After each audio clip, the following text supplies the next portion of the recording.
이 전 남편은 일반 입양한다고? 아니 친양자 입양해.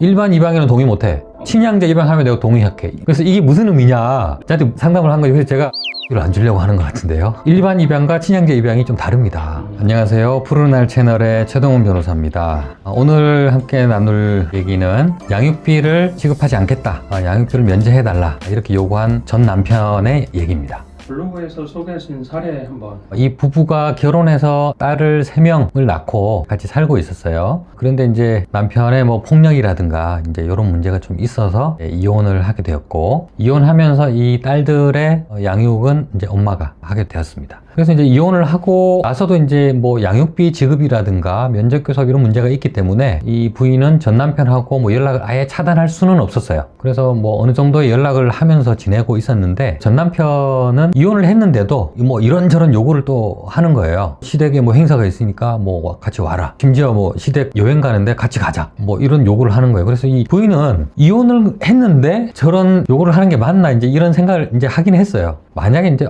싫어, 연락하지 마 이런 식으로 나갔다가는 전 남편이 이제 성격이 있거든요. 이제 뭐 폭력이나 이런 것들이 있기 때문에 괜히 그런 말을 했다가 양육비를 안 준다고 하면 어떻게 하나, 찾아와서 해코지라도 하면 어떻게 하나, 이제 뭐 이런 고민이 있기 때문에 겉으로 그냥 잘 들어주는 척 했어요. 점점 이제 이 남편이, 전 남편이 아내를 대하는 태도도 약간 이제 뭐 부부 관계는 아니지만 약간 애인, 여자친구 뭐 이런 느낌으로 이제 대하기 시작하는 거예요. 좀 싫었지만 내심 참고 살다가 이제 시간이 좀 흘러서 이제 부인이 다른 남자를 만나서 이제 재혼을 하게 됐습니다. 재혼을 하게 되고 재혼 가정을 이루어서 행복하게 이제 살았죠. 물론 그 재혼한 남편도 아내가 전 남편과 사이에 내 딸들이 있다 다 알고 새로운 가정을 이루자라고 이제 합의가 돼서 재혼을 했던 것이고요. 그렇게 잘 살고 있는데 이 부인이 재혼 사실을 전 남편한테 알리지는 않았어요. 그런데 이제 돌아서 이제 소문이 났던 거죠. 그걸 알게 된 전 남편이 노발대발한 거예요. 이해가 잘 안 되시죠? 뭐 전 남편이 왜 이혼한 부인이 뭐 결혼을 하건 말건 무슨 상관인가 싶기도 한데, 노발대발하면서 전화해서 난리를 친 거예요. 뭐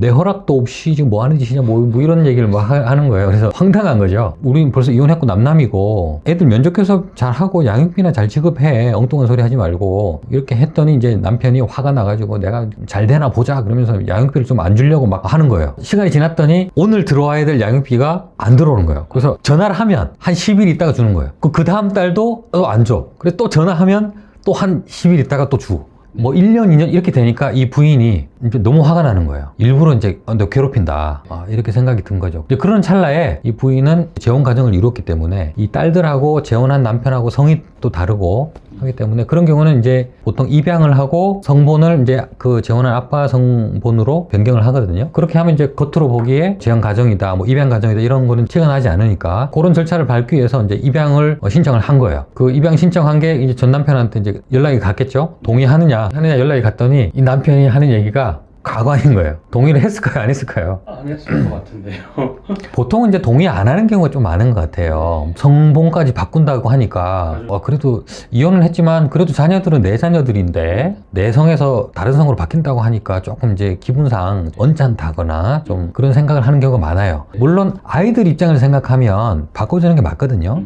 아이들 행복을 생각하면. 그런데도 이제 좀 찜찜하니까 보통은 동의 안 하겠다 하는 경우가 좀 많은 것 같아요. 동의해주는 경우도 많이 있긴 하지만, 근데 이제 이 전 남편은 일반 입양한다고? 아니 친양자 입양해. 일반 입양에는 동의 못해. 친양자 입양하면 내가 동의할게. 이런 식으로 나오는 거예요. 그래서 뭐지? 이런 반응은 처음인데? 그래서 이게 무슨 의미냐? 이게 도대체 무슨 의미예요? 그래서 저한테 상담을 한 거예요. 그래서 제가 가만히 생각해 봤더니 양육비를 안 주려고 하는 것 같은데요. 일반 입양과 친양자 입양이 좀 다릅니다. 일반 입양을 하면 양육비는 계속 지급을 해야 돼요. 근데 친양자 입양을 하면 양육비는 안 줘도 되거든요. 그래서 아마 친양자 입양 해달라고, 친양자 입양하면 동의하겠다고 한 것 같습니다. 이렇게 한 거죠. 그러면서 남편이 소송을 하나 냈어요.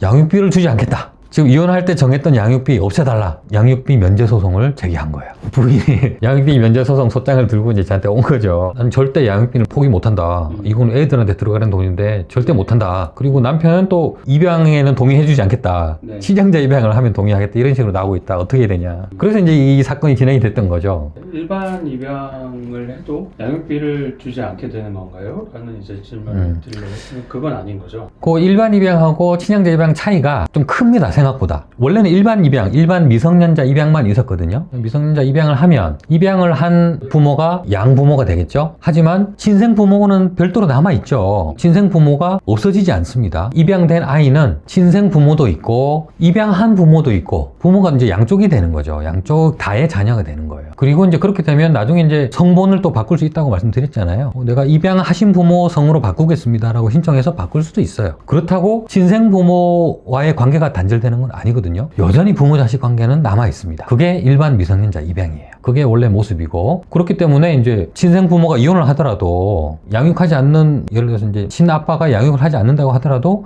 양육비를 줘야 될 의무는 계속 남아 있는 거죠. 아빠이기 때문에. 그런데 친양자 입양은 달라요. 친양자 입양은 친생 부모의 관계를 단절시키는 거예요. 그리고 입양하는 부모의 완전한 자식으로 만들어버리는 거예요. 그게 이제 완전 양자 제도. 그걸 이제 친양자 입양 제도라고 하거든요. 그러면 성본도 입양한 부모의 성본으로 자동으로 바뀌어버립니다. 그리고 뭐 호적이라고 하죠. 가족관계 등록에서도 친생 부모는 부모에서 빠져버립니다. 완전히 관계가 단절되죠. 부모가 더 이상 아닌 거예요. 그러면 부모가 아닌데 양육비를 줄 의무는 당연히 없겠죠. 부양 의무, 양육 의무 없는 거예요. 남남이 되는 거예요. 법적으로. 그 두 개가 이제 차이가 있기 때문에 이 사례에서 전 남편도 친양자 입양을 해라, 이렇게 하면서 양육비 면제 소송을 냈던 거예요. 일반적으로는 양육비 면제가 인정되는 사례가 있나요? 양육비를 주지 않겠다라는 소송을 하는 경우가 가끔 있습니다. 그러면 상식적으로 한번 생각을 해보자고요. 양육비를 안 주겠습니다, 판사님 허락해 주세요 라고 하는 소송이 들어왔는데 판사님이 그걸 받았어요. 기분이 어떨까요? 당혹스러울 것 같습니다. 네, 당혹스럽겠죠. 네. 양육비를 좀 깎아달라는 것도 아니고 양육비를 아예 안 줄 테니 면제해달라 라는 소송이면 이건 뭐지? 이제 굉장히 당황스러운 거죠. 하지만 뭐 이런 소송이 금지가 되는 건 아니에요. 실제로 이제 뭐 친양자 입양이 되거나 하면 양육비는 면제해야 되는 게 맞습니다. 그런데 이제 양육비를 감액해달라거나 면제해달라는 소송은 보통은 그 양육비를 받아야 될 아이, 자녀한테는 좋지 못한 게 보통이에요. 아이가 자라는데 당연히 돈이 필요하거든요. 네. 뭐 공짜로 그냥 공기 먹고 자라나요? 그러지 않거든요. 그렇다고 뭐 양육을 하고 있는 그 엄마 쪽에서 경제력이 풍부하다, 풍족하니까 뭐 양육비 절대 필요 없어, 그런 상황이라면 모르겠지만 그것도 아니고 그게 아닌 경우가 대부분이죠. 아빠의 양육비를 받아야만 그나마 아이들이 좀 풍족하게 지낼 수 있는 거죠. 그런 상황인데 아빠가 양육비 주지 않겠다, 아니면 뭐 양육비를 뭐 깎아달라, 이런 소송을 내는 경우는 법원에서 굉장히 엄격하게 봅니다. 원칙은 이런 소송은 아이들한테 좋지 않기 때문에 원칙은 안 돼. 하지만 무슨 예외가 있나 한번 들어보자. 깎아야 될 이유, 아니면 면제해야 될 이유가 뭔지 한번 얘기해봐. 이렇게 해서 소명을 듣습니다. 그걸 들어보고 타당하면 깎는다거나 아니면 면제시켜 줄 수도 있겠죠. 하지만 면제하는 경우는 거의 없다고 봐도 됩니다. 깎는 경우도 사실 많이 드물어요. 어쨌든 소송이 왔으니까 대응을 해야 되잖아요. 네. 어떻게 대응을 해야 되는 건가요? 전 남편도 양육비를 깎아달라면서 온갖 주장을 했어요. 코로나 이후로 뭐 사업이 부도가 나서 돈이 없다, 파산 상태다, 지금은 직장이 없다, 있던 재산도 다 날렸다, 그래서 양육비 줄 형편이 안 된다, 그리고 친양자 입양해라, 뭐 이런 얘기를 하는 거예요. 거기서 우리 쪽에서 대응한 거는 친양자 입양 안 한다, 일반 입양할 테니까 양육비를 줘야 된다, 그리고 양육비를 안 준다는 게 이 아이의 복리에 맞느냐, 아이는 돈이 필요하다, 돈 줘야 된다, 그리고 돈이 없다는 거는 거짓말인 것 같다 라고 하면서 조회를 막 했죠. 재산도 막 뒤져보니까 재산이 있어요. 있는데 최근에 이제 뭐 자기 엄마 명의로 돌려놓고, 직장도 원래 이제 개인 사업장이 있었는데 폐업했다는 거예요. 그런데 가봤더니 일을 하고 있어요. 근데 간판은 바뀌었어. 폐업하고 친구 명의로 새로 그 사업자를 내서 간판 바꾸고 이제 일을 하는데 가짜였던 거죠. 실제로 그냥 계속 일을 나와서 하고 있고, 그걸 몰랐는데 그 입양 소송에서 그쪽 주소로 송달을 시켜본 거예요. 옛날 그 폐업했다는 주소로.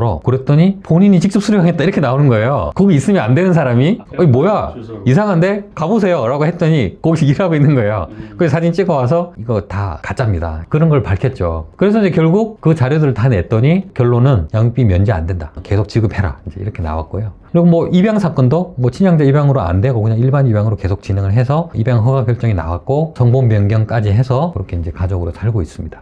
그렇게까지 노력하는 경우가 종종 있나요? 네, 이렇게까지 양육비를 안 주려고 노력하는 경우는 사실 처음 봤어요. 보통은 형편이 안 좋아졌다, 좀 실직했다라고 하면서 조금 낮춰달라 이렇게 하는 경우가 이제 좀 대부분인데 이런 식으로 막 집도 다 없애고 직장도 없애고까지 하면서 양육비를 아예 면제시켜달라고까지 이렇게 소송을 건 경우는 처음 봤죠. 그런 사람도 있더라고요.